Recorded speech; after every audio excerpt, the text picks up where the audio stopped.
Hey, what's up, guys? So I'm gonna use this video to go over a quick overview of options and how they work in Robinhood.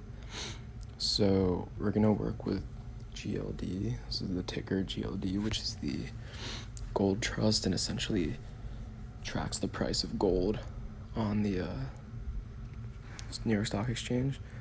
So this is an option that I put on Twitter a couple of days ago, or I think yesterday.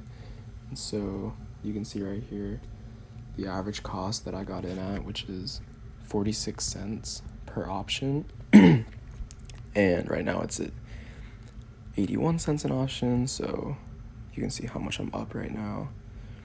And so essentially what that means is, so if you buy an option, right?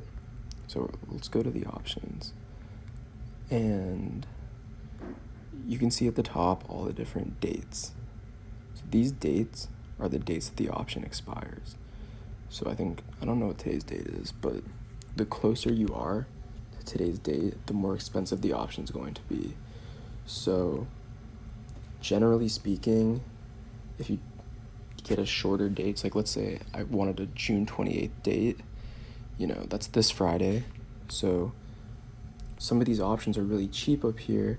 That's because gold is not going to go up $7 by Friday, which is why this option here is only 9 cents, if that makes sense. And that's kind of how it works with any option, really.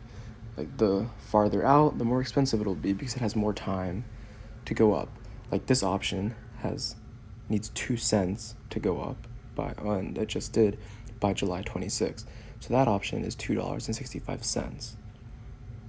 So generally speaking, I probably usually buy like 2 weeks out, unless it's like a bigger stock and it can swing heavy, then I'll buy that same week, or if there's like a big news, I'll buy that same week.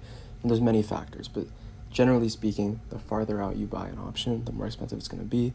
The closer in you buy an option, the cheaper it'll be.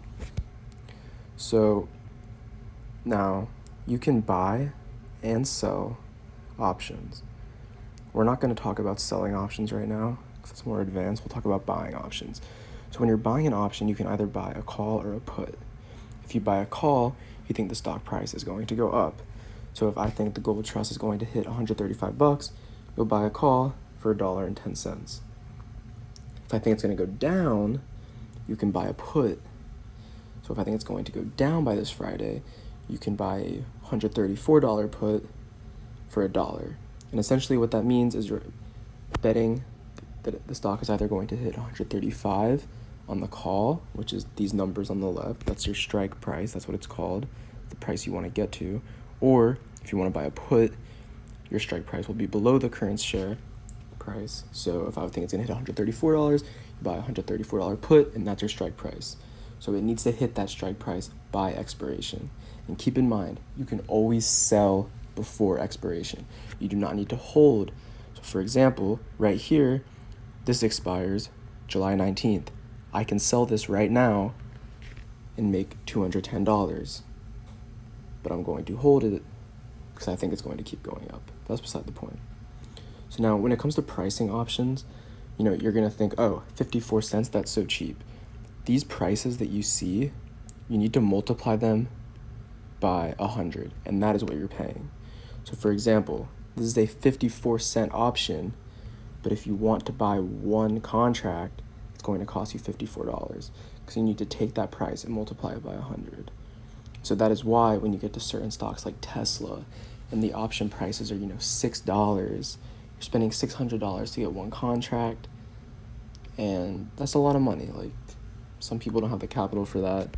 So I usually don't deal with like stocks like Tesla when I trade options because the premiums, that's what it's called, are just too expensive. So that's kind of just a little general overview of what you're looking at on Robinhood. Some of these other things like implied volatility, open interest rate, like I can get into that and the Greeks, but I just wanted to give you guys like a general overview of what you're looking at when you get Robinhood and if you want to get started right away. Thanks.